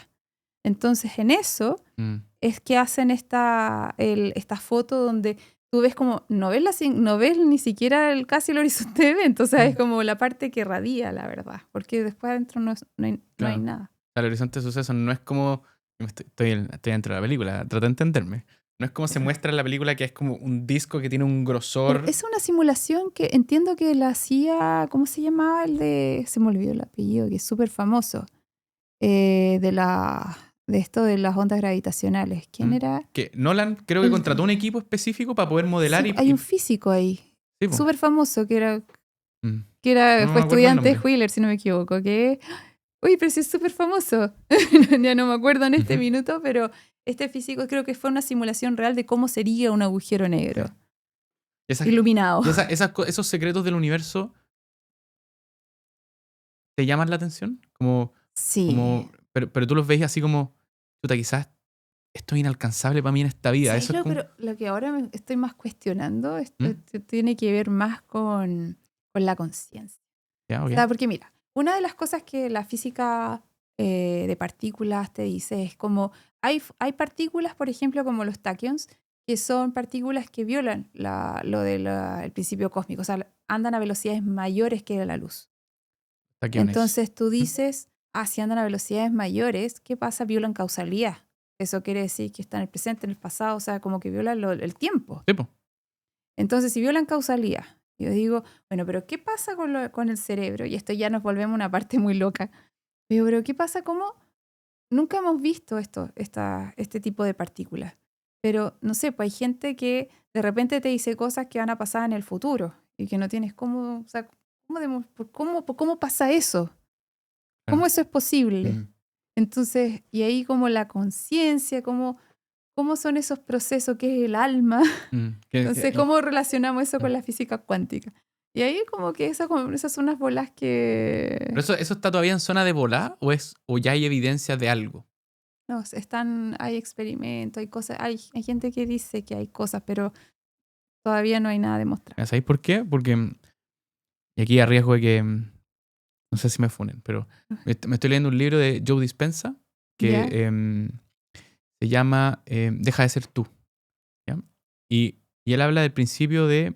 Quizá me voy a cambiar de tema muy fuerte. Pero el principio de la... Oye, nos van a tirar tomate. Después vamos a empezar a hablar de pseudociencia. No me desperfiles, por favor. No, soy yo. Mátenme a mí. Y él habla del tema de la manifestación, ¿cachai? Pero no te habla del tema de la manifestación como un tema así como demasiado light en el aire, así como cuestión media pachamámica, sino que parte explicando que nuestra atención básicamente puede determinar nuestra atención puede determinar la forma en que la materia se comporte. Eso es, desde tu óptica, ¿es totalmente una burrada, una locura? ¿O podría ser, pero no está probado? No sé, bueno, desde la parte de la psicología, por ejemplo, uno cómo se comporta de acuerdo a la realidad, cómo se perciben. O sea, cómo es no sé, por eso tenemos los sentidos. Y ahí viene como toda la discusión filosófica. O sea, por ejemplo, ¿por qué usamos telescopio? Porque es una extensión de nuestros ojos. O sea, y cómo percibimos las cosas tiene que ver mucho de nuestras vivencias. Y ahí viene como toda la percepción de cómo vemos el mundo. Y eso es ciencia. Entonces, digo, o sea, ¿cómo uno puede cambiar? No, esto es libro. No puedo cambiar la propiedad del libro. O sea, el libro, pero si yo tengo un nivel de energía diferente, capaz que esto es transparente para mí. Wow. Todo tiene que ver con el nivel de energía. ¿Qué es lo que nos hace por qué la luz, aquí cuando pasa por el agua, hacemos el experimento y metemos el lápiz parece quebrado. Claro. Es una percepción, pero el lápiz no está quebrado. El cerebro lo dice, sí, está quebrado porque lo veo en dos partes. Pero es porque cambió su propiedad al entrar en el agua. La reflexión de la luz, de cómo observamos la luz. Pero ahora si yo te digo, si mi nivel energético fuera distinto, quizás yo puedo atravesar esto. Se me vuelve invisible. Como, no sé, el espectro es tan distinto. Sí, entonces depende, claro, quizás podría hasta atravesar una pared. Claro, porque volvemos al comportamiento de la materia desde el punto de vista subatómico. La pared, si uno va y la observa súper de cerca, como con un telescopio para ver de lo que está compuesto, igual es espacio. Espacio, exactamente. No es algo infinitamente sólido, solamente que nosotros no podemos. Nosotros no podemos porque estamos con esto, pero no sé, pues ahí está la física cuántica de cómo el electrón va de un lugar a otro. Y aparece y desaparece. O sea, ¿cómo pasa el cambio de esta energía? No lo ves, que volvemos al principio, no lo ves hacer esta trayectoria lineal, sino que solamente es como que cambia de lugar.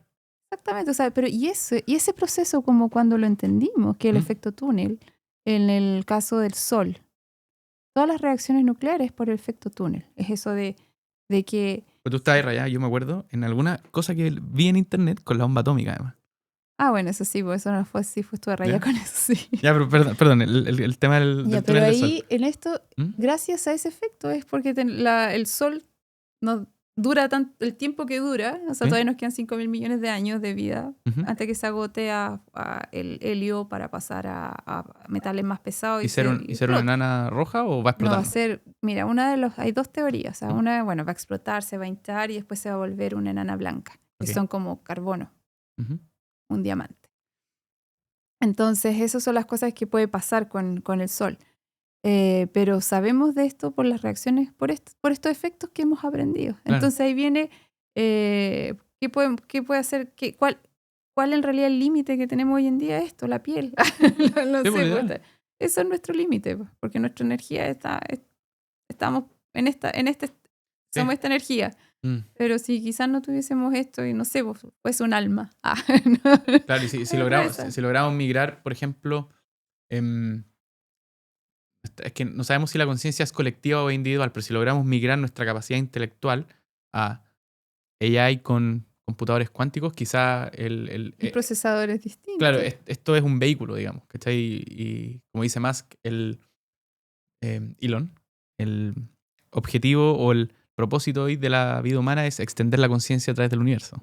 Algo así, ¿cachai? Algo así, sí, algo he escuchado, pero no me Paulina, metí en eso. ¿cuáles son los libros que más te han marcado en tu vida? La guerra de los chips. ¿En serio? No, eso es una cosa, lo encontré en lo fantástico, La guerra de el los eje chips. político. Esa es una que me encantó. Más de antes, a ver, que he leído harto. Me ha gustado ¿Has leído harto. este libro que es Astrofísica para gente en apuros de Neil deGrasse Tyson? No, ese nunca lo he leído, pero Literalmente es para gente en apuros porque es enano Gravitation. y la letra es muy grande. Gravitation, de Wheeler también. ¿Ya? Era muy bueno, pero eso era de física. Lo hice casi entero. Si quieren saber de geopolítica y de los riesgos que hablamos al principio, está este libro que es de The Wires of War. Jacob Helberg, que se llama, claro, The Wires of War, que es como los cables de la guerra. Uh-huh. También está, este no me lo he leído, que se llama Something Deeply Hidden, que es de Sean Carroll, que es, De Sean Carroll, sí. que es tema de, mira, sácalo, Bueno. eso es Quantum Physics, o física cuántica, literal. También está este de Stuart Russell, que se llama Human Compatible, que habla de inteligencia artificial, pero desde el punto de vista del control, como la parte ética, cómo vamos a interactuar con esta nueva tecnología, etc. Oye, es súper choro esto porque mira. Eso no lo he leído todavía, ojo. Pero mira, fíjate en lo siguiente. Todo se basa en la conservación de la energía, ¿cierto? Entropía. Y la conservación de energía. O sea, todos nosotros funcionamos por la conservación de la energía. Okay. O sea, la explicación de cómo funcionan las cosas es por eso. ¿Cierto? Acción, reacción, todo eso. Pero nacimos de una fluctuación cuántica, que no sabemos cómo. Entonces ahí ya no hay conservación de energía. O sea, nuestro inicio, nuestro origen, no hay conservación de energía. Entonces, es como, hay cosas que todavía no entendemos. Y por ejemplo, los físicos hace muchos años están tratando de ver cómo cuantizamos la gravedad. Algo parece que es así imposible, ¿no? Hay como la teoría del todo, así porque uno va de la teoría de relatividad, llega a la teoría clásica y uno va pasando de nivel, pero no hay nada que unifique todo todavía. Todo, claro, y ha sido como, no sé si se quiere unificar, o sea, porque la unificación, pero es como que se siente que hay un paso ahí que todavía no... Deben haber como eslabones perdidos entre una y otra, que son estos puentes que van a hacer que todas cuadren. Exactamente, está bueno, y ahí entran las teorías de cuerda y cosas así, para meter la cuántica, pero es súper choro cómo el hombre así avanza el conocimiento, pero todavía realmente no entendemos cómo fue el origen. Claro, de dónde venimos, de qué estamos hechos y por qué nos comportamos así y para dónde vamos. Es tremendo, así que... No, y bueno, hay harta literatura al respecto y estaba mirando esto de Something Deeply Hidden. De Sean Carroll. Paulina, gracias por venir al podcast. Ojalá te haya gustado la experiencia, no sé qué te pareció. Oye, hablamos de todo, sí, estuvo entretenido. Sí. Estos son temas difíciles, muy densos y podemos estar hablando 10 horas fácilmente. Sí. Y pasamos por todo, así que no, súper, muchas gracias por la invitación y bueno, ahí después me cuentas cuando esto esté en el aire. Hasta la próxima. Hasta la próxima.